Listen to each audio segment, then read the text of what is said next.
Abu Dzar Al-Ghifari adalah seorang sahabat Nabi Sallallahu Alaihi Wasallam yang terkenal sangat zuhud dan kaya akan ilmu pengetahuan di zamannya. Ali bin Abi Thalib radhiyallahu an berkata, Abu Dzar radhiyallahu an memiliki segala jenis ilmu pengetahuan yang tidak dimiliki oleh orang lain, dan ia telah memelihara ilmunya dengan sangat baik. Sebelum memeluk Islam, dia pernah mendengar kabar tentang Muhammad sallallahu alaihi wasallam sebagai nabi dan pesuruh Allah. Kemudian dia menyuruh saudara laki-lakinya pergi ke kota Mekah untuk menyelidiki lebih mendalam tentang orang yang katanya telah menerima wahyu dari langit itu. Saudara laki-laki Abu Dzar Al-Ghifari itu pun segera pergi ke kota Mekah dan mulai menyelidiki keadaan di sana. Setelah puas, ia pun kembali dan melaporkannya kepada Abu Dzar Al-Ghifari bahwa Muhammad sallallahu alaihi wasallam adalah seorang yang berakhlak baik dan terpuji. Ayat-ayat yang disampaikannya kepada manusia bukanlah kata-kata ahli nujum dan bukan pula kata-kata ahli syair. Abu Dzar Al-Ghifari radhiyallahu an merasa tidak puas dengan laporan saudaranya itu. Lalu dia pun memutuskan untuk segera pergi sendiri ke kota Mekah. Setibanya di kota Mekah, dia terus ke Masjidil Haram. Ketika itu dia belum mengenal wajah Nabi Sallallahu Alaihi Wasallam, sehingga dia menduga bahwa tidak aman bagi dirinya jika menanyakan kepada salah seorang dari kafir Quraisy tentang Nabi Sallallahu Alaihi Wasallam. Hingga waktu sore tiba, dia masih dalam keadaan demikian. Menjelang malam datang, Ali bin Abi Thalib radhiyallahu an melihat gerak-geriknya. Karena dia seorang musafir yang tidak tahu apa-apa, maka Ali radhiyallahu an tersentuh hatinya untuk menolong dan memenuhi segala keperluannya. Lalu Ali radhiyallahu an mengundang Abu Dzar Al-Ghifari ke rumahnya dan melayaninya dengan baik sebagai seorang tamu. Ali radhiyallahu an tidak bertanya apapun kepada Abu Dzar Al-Ghifari.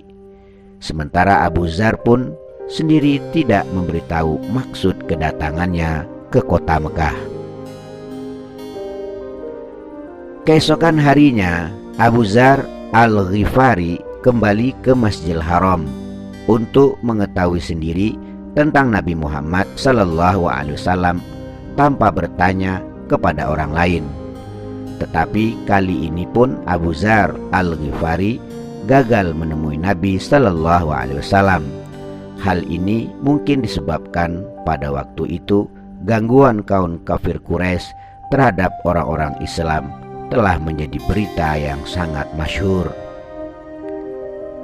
Sehingga siapa saja yang berani menemui Nabi sallallahu alaihi wasallam pasti akan mendapat kesulitan. Abu Dzar Al-Ghifari pun berpikir bahwa tidak mungkin menanyakan kepada orang lain mengenai keadaan yang sebenarnya karena gangguan yang mungkin tiba-tiba menimpanya. Pada malam kedua, Ali radhiyallahu an kembali mengajak Abu Dzar Al-Ghifari ke rumahnya. Kali ini pun Ali radhiyallahu an tidak bertanya tentang maksud kedatangan Abu Dzar Al-Ghifari ke kota Mekah. Baru pada malam ketiganya, Ali radhiyallahu an bertanya, "Apa maksud tujuan engkau datang ke kota Mekah ini?" Sebelum menjawab, Abu Dzar Al-Ghifari meminta Ali untuk menjawab setiap pertanyaannya dengan jujur. Kemudian dia bertanya kepada Ali radhiyallahu an mengenai Nabi Muhammad sallallahu alaihi wasallam. Ali karamallahu wajha berkata, "Sesungguhnya beliau adalah Rasul Allah." Besok apabila saya pergi, ikutlah dengan saya. Saya akan membawamu untuk menemuinya. Tetapi waspadalah, kita akan celaka seandainya orang-orang yang menentangnya mengetahui hubungan kita.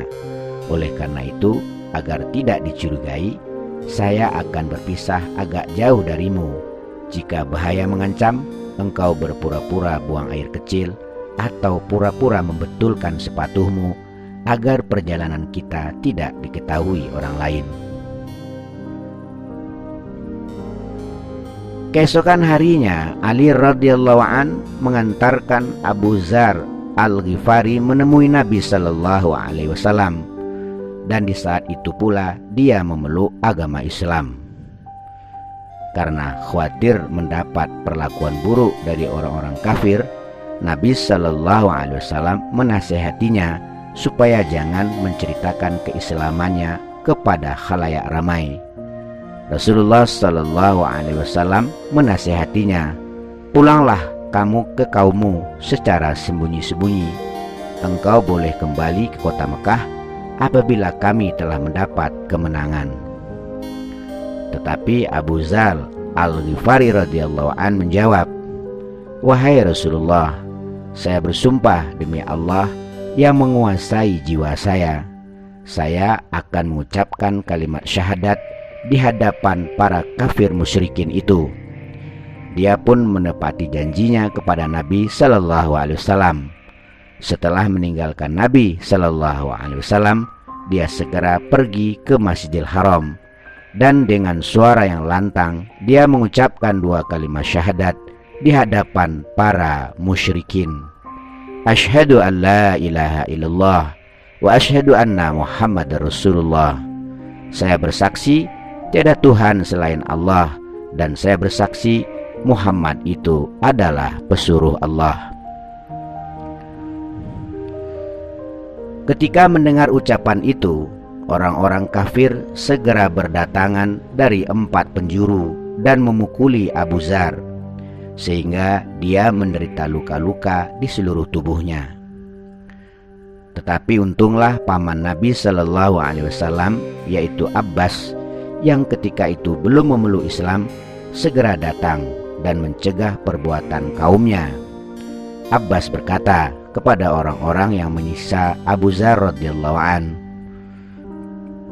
"Kalian sungguh zalim. Tidak tahukah kalian siapa orang ini? Dia adalah salah seorang kabilah Ghifar, yaitu suatu kabilah suku yang terletak antara jalan menuju ke kota Sam. Kafilah-kafilah kita yang berdagang ke Sam pasti melewati perkampungan mereka. Kalau dia dibunuh, mereka tentu akan menutup jalur perdagangan kita ke negeri Sam." Hari berikutnya, Abu Dzar radhiyallahu an kembali mengucapkan kalimat syahadat di hadapan kafir Quraisy, dan pada saat itu juga ia dianiaya, tetapi diselamatkan lagi oleh Abbas radhiyallahu an. Saudara seiman, keberanian Abu Dzar radhiyallahu an mengucapkan kalimat syahadat di hadapan kafir Quraisy sungguh luar biasa bila dihubungkan dengan nasihat Nabi kepadanya.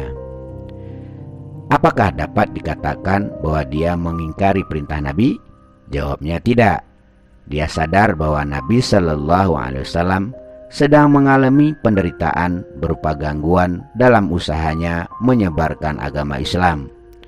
Dia hanya hendak mencontoh Nabi, walaupun dia mengetahui dengan berbuat demikian dapat mengantarkan dirinya ke dalam bahaya.